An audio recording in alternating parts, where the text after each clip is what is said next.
there everyone, thank you for joining me today. I apologize for the short hiatus. I have a almost 6-month-old baby who has just decided never to sleep again, and so that's created some challenges that I've been working around, and I've had to prioritize a few things, which has been difficult for me because I know this Mental Health Mondays is the avenue that has been suffering. So I do apologize for that. I'm going to try to be posting more consistently from here on out as much as I can. Hopefully she's going to get on a more helpful sleeping pattern soon, but jumping right into the subject, I'm very happy to be back. I've been wanting to talk about this since I started Mental Health Mondays because this is something I am so passionate about. You know, as a therapist, the unfortunate reality is that there are many things within one's mental health journey that are slow to change. They're difficult to identify within the therapeutic session, and once you have identified those challenges, change can be slow, it can be arduous, and it can be hard, and it can be difficult to incorporate what you've learned into your everyday life. But wait for it, this is not one of those things. That's right, this is one of the quickest fixes that I have found in therapy thus far. It's something that's very easy to incorporate into your life, and it's all about just changing the way that you talk to yourself, changing the words you use to talk to yourself. And for the most part, these are probably words that you haven't thought about. We all know that saying things to yourself, like calling yourself stupid or a loser, things that are just very hurtful and unhelpful, that's not healthy speech, that's a given. But what I like about today's topic is that these are probably words you have been saying to yourself, these are probably phrases you have been using that you don't even realize the impact it is having on you. You don't even realize that it's killing your happy. So we're going to dive into that today, and there's lots of fascinating research about this subject. I have a few researchers that I'm going to be linking down below. You can expand your knowledge base in this particular area if you'd like to, in this whole growing field of where linguistics and psychology meet. You know, studying the impact of one's words on one's emotional health. It's such an important part of psychology. But for the most part, what we're going to be discussing today are things that I have noticed myself. It's data that I have collected with my clients and things that my clients and I have discovered through our therapy sessions. You know, words that they are using, that when they start using these words, their posture automatically deflates. They automatically start feeling more depressed or more anxious. And in many cases, my clients and I have written these words down on a piece of paper, crumbled them up, and then thrown them in the wastebasket and forbidden them from use in therapy from that point forward. And so, whereas that may be something that is a possibility for you, that might be something that is helpful for you, I invite you to just listen and observe what we talk about in this video as objectively as possible and see whether or not this will be a good fit for you. If you already have your own methods for examining and evaluating the way that you talk to yourself to make sure that it is healthy, and you have found something that works for you, then I encourage you to continue doing you. I encourage you to continue doing what works for you. As long as it's not bringing harm to yourself or anyone else, then you go ahead, you do you. But if this is something that works for you, then I hope you enjoy incorporating it into your everyday life. So if this is the first time you're stopping by and this is our first experience with each other, then I'm very happy that you're here. Welcome, my name is Jessica. I am a mental health mom and I'm a mental health counselor in the state of Florida. I have a master's in clinical mental health counseling, and I have experience in working in individual and group therapy with all age ranges from very young children to elderly adults. I also have experience as a researcher, as a psychometrist, where I did neuropsychological assessments and evaluations for things from ADHD all the way to Alzheimer's and other forms of dementia. And then lastly, but definitely not least, I have experience teaching at the university level as well. My goal is always to help individuals use the tools they already have in order to become their favorite versions of themselves. And sometimes we do not treat ourselves and talk to ourselves through our speech like we are our favorite versions of ourselves. I often tell my clients, you know, if you had a friend that spoke to you the way that you speak to yourself, would you continue being friends with that person? And more often than not, the answer to that is no. Many of us do not really take into account the way that we speak to ourselves, the unhealthy language patterns that we use, and it absolutely has a detrimental effect to our emotional well-being. So, we're going to go through 6 words that I have identified as problematic within the therapeutic realm, and I encourage you to take a look at these, see how you're using these words, and whether or not the replacement of these words is beneficial for you.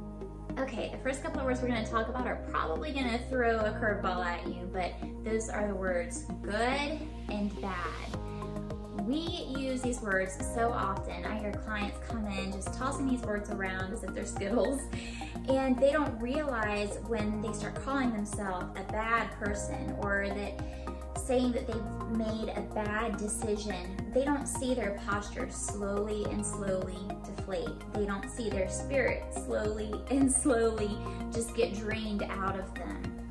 And for that reason, I have found these words to be harmful. In addition, these are words that we use to describe the character of a person or the severity of a situation, yet these words do not accurately describe anything. So one, if we were to use the word bad to describe how one is feeling, if I ask you, how are you doing? And you say bad. What does that mean exactly? Are you saying that you are angry, that you're sad? Are you saying that your house burned down? Are you physically ill in some way? Bad leaves so much to the imagination. It doesn't describe the severity of the situation, and it doesn't describe the emotional attachment to it either. Another problem with using the word bad is that it covers such a broad range. If my husband were to call my mom tomorrow and say, Jessica was in an accident and it was bad, how do you think she would react to that? Do you think she would be thinking, okay, she probably has a broken toe, or she's in the emergency room and I have to go right now? My mom would probably jump to thinking the worst. And there is a reason biologically that we tend to think the worst in our minds when we hear the word bad. That's because our body is gearing up and preparing us for the absolute worst, when actually, depending on whatever the situation is, it may be a broken toe rather than me being on my deathbed. But from one just describing the situation as bad, there's really no way to tell, yet we automatically assume the worst, and that creates a lot of residual stress and anxiety that we carry around with us throughout the day. So even if you are saying to yourself, this is a bad situation, and you're thinking, okay, well, this is just mildly uncomfortable instead of train wreck, your body could still be responding as if it is, in fact, train wreck without you realizing it. The third thing that I dislike about using the word bad is that it doesn't offer any insight into the situation, and it doesn't give any feedback. If this is in fact something that is unsatisfactory, in what way is it unsatisfactory? What can be changed to make this a more bearable situation or a more satisfactory situation? And the fourth thing that I dislike about the word bad and good is that they are definitive. Few things in this world are actually black and white, yet when we describe them as good or bad, those are very black and white terms. It leaves very little room for negotiation, and there's something about the attitude and tone that those words carry that it's as if they automatically have a period behind them. It shuts the conversation down. It, in many cases, shuts insight and hope for a solution down in that person's case. It discourages further assessment of the situation. If you're describing something like a pizza and you're saying, oh, that's good or that's bad, and it's not something that's going to affect you emotionally, you're not taking into account and absorbing what you're saying, you don't have an emotional attachment to what you're talking about, then that's fine. You describe your pizza as good, bad, or whatever.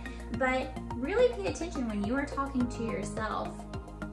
Am I describing myself or my decisions or my judgment as good or bad, and what sort of effect is this having on me? And I recommend that you replace those words with the words helpful or unhelpful. Unlike the words good and bad, helpful and unhelpful carry with them a tone of hope and they are solution focused, and so lots of clients have enjoyed incorporating those terms into their lives as replacements for the words good and bad. These are also non-judgmental words, and so when you use the words helpful or unhelpful to even describe something that someone else is doing, or a way that perhaps they could improve something, using those words rather than using words good and bad actually encourages communication. It encourages negotiation and discovery of what could be improved about whatever it is that this person is doing. The second set of words that many of my clients and I have done away with within our sessions are the words right and wrong. These are relative terms. What may be right for this person might be wrong for this person, yet we use these terms so definitively. And also what I have found from clients using the words right and wrong to describe decisions that they've made or the paths that they have taken is that they really have no basis of knowledge for why they think this is right or wrong for them. A lot of the ideas they have about what is right or wrong for this particular situation are actually ideas that were fed to them from a very young age. They stemmed from their parents' beliefs that this person doesn't necessarily carry with them anymore, and so it's not even applicable to the situation. Yet, not until we are really digging into what their core beliefs are do we discover why they think this is right or wrong, and then we discover that it actually is not applicable to that person at all. So if you are someone that uses these words right and wrong frequently, I encourage you to examine what your beliefs about the situation actually are. And furthermore, I encourage you to replace those words right and wrong with I choose to. Using the phrase I choose to or I choose not to instead of I'm doing this because it's right or wrong actually puts you in the driver's seat, and it gives you the responsibility. What I find in many cases with my clients is that they will use the terms right or wrong to describe a decision, mostly because it takes the responsibility and the gravity of that decision-making process off of them. They can blame whatever their decision is on, okay, well, it wasn't my choice. I didn't choose this. I did this because it's the right thing to do. I had to. It's the right thing to do. And I can fully appreciate having difficult decisions to make and not necessarily wanting all the responsibility of those important decisions to be on you. But one thing that happens as a result of you saying that this is the right decision or the wrong decision is that it takes you out of the driver's seat. It releases control from your hands because, again, many of these moral decisions that we view as right or wrong are not necessarily things that we have examined in our adulthood. They are things that were instilled in us from a very young age to be right or wrong, and that might not be your truth anymore. That actually might not be what is right or wrong for you. So I encourage you to not go back on your morals or your faith or whatever your guiding factor is in your decision-making process, but I encourage you to take full responsibility for the decisions that you are making and put yourself in the driver's seat by saying, this is the decision I've made because this is the healthy decision for me. Or I'm making this choice to help this person out because I would want for someone else to help me if I were in this situation. That doesn't make you some careless person who doesn't have any ethics or morals. That just puts you back in the driver's seat of your decision-making process, and it puts you back in control of making those decisions that you can be proud of. Now, the last pair of words that a lot of my clients and I have done away with in therapy are the words should and shouldn't. My experience with hearing these words very often are from clients who are describing decisions that are in the past that have already been made that they regret. Clients will go into detail and really linger and say, I should have made this decision because it was the right decision and I made the wrong one. I shouldn't have made the decision that I made. Now, it is very, very healthy to examine one's decisions that one has made in the past and learn from those decisions. Perhaps making this decision put you in a place right now that you don't necessarily want to be in, and you identify that it was that decision that put you where you are. That is a very healthy approach to problem solving. You know that if given this decision again in the future, you will probably make a different one, and you know that because you have already made it once and you have learned from that experience. That is solution focused. That's a healthy way of problem solving. But what I've often seen from clients who use the words should or shouldn't to describe a decision that they made in the past is that they are not treating that decision as an example of what they don't want to do in the future, as something they have learned from and can utilize better tools within the future to make a more helpful decision for themselves. They are instead looking at that decision as if it was the last time they will ever have an opportunity like that, and it has therefore changed the course of their life entirely, and now they can no longer do anything about it, that they are just stuck where they are, and it was all because they made that decision, that one decision that they shouldn't have made. They should have made this other decision. And the more they use these two words, should and shouldn't, it places them back to that same day where they made that decision that changed the course of their life entirely. Now, the truth is, there are very few decisions that, one, don't come around more than once, very few opportunities that don't come around more than once. Two, there are very few decisions that we can make that actually do change the entirety of our life and that leave us really paralyzed with no control over anything else that we do. Very few decisions are big enough and have that much power, yet I've seen clients over and over again treat what actually, when we broke it apart and looked at the situation, it became known as a rather small decision, and it was at least 8 other things that they did after that decision that has really put them where they are. But for some reason, it's that one thing that they are fixated on and focused on that they said, definitely, this is the thing that I regret, this is the decision that I shouldn't have made, and it has put me where I am, and I am stuck here. So maybe you are someone who uses the words should and shouldn't, but it's not necessarily to describe a decision you made. Maybe it pertains more to the person you want to be. This is the person I should be. This is the way that I should act. Whatever the scenario is, I encourage you to replace the words should and shouldn't, which carry a lot of gravity and carry a lot of judgment and really don't provide any insights or solutions and tend to just suck the energy out of you more than anything else. I encourage you to replace those words with more helpful words like, this is the decision I would like to make in the future. Instead of saying, I shouldn't have made that decision, you can say something more helpful such as, that is a decision I can learn from. If given the opportunity, I will not make that decision again. Or if you are using the words should or shouldn't to describe your behavior, or maybe something you are striving for, maybe something you wish that you could imitate more so in your own life, then use exactly those words. This is not what I look like now, but I would like to look like this, and that's something that I can strive for. That's something I can work toward. That's a goal I can set for myself. That is different than saying that's who I should be.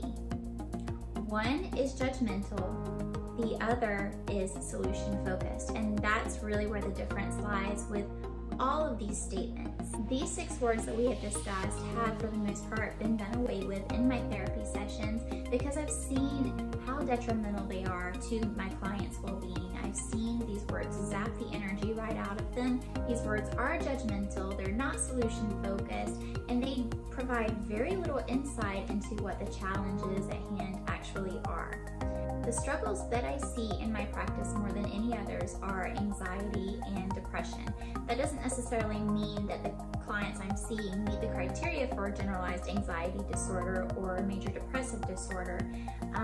That is not always the case. Actually, most clients don't meet the criteria to be clinically diagnosed with either one of those things, but they are still struggling with anxiety to some degree or depressive episodes to some degree. And it's those individuals that have these struggles that I see use these words the most. So if you are someone who is struggling in either one of these areas, I encourage you to take a look at how you are talking to yourself. Are you speaking to yourself with compassion and understanding? Are you using helpful words to describe the challenges that you're going through? Or are you using judgmental words? Are you using words that are black and white and leave very little room for negotiation, compromise, or improvement? Are you using consistently one of the 6 words or most of the 6 words from this list? If you are, really examine the reaction that your body has when you say these words to yourself. Are these words helping you or are they hurting you? If you are engaging in toxic speech with yourself and you have found that you use one of the 6 words from this list or most of the 6 words from this list consistently, then I encourage you to use some of the replacement phrases that I have illustrated within this video also. Thank you so much for watching. I hope that you can use this video as a tool to help you become your favorite version of yourself. What are some words that you have done away with in your life that maybe I didn't mention in this video? What are some words that have been killing your happy and you say, you know what? I'm just gonna do away with this one. This word's not helpful, so I've thrown it away, never to be spoken again. Let me know in the comments below. Let me know what you thought about the video. If you have any questions or need some more help coming up with other phrases that are non-toxic when speaking to yourself, then feel free to ask that in the comment section also. I hope you guys are having a wonderful night. Hope you enjoyed the video, and I will see you next time.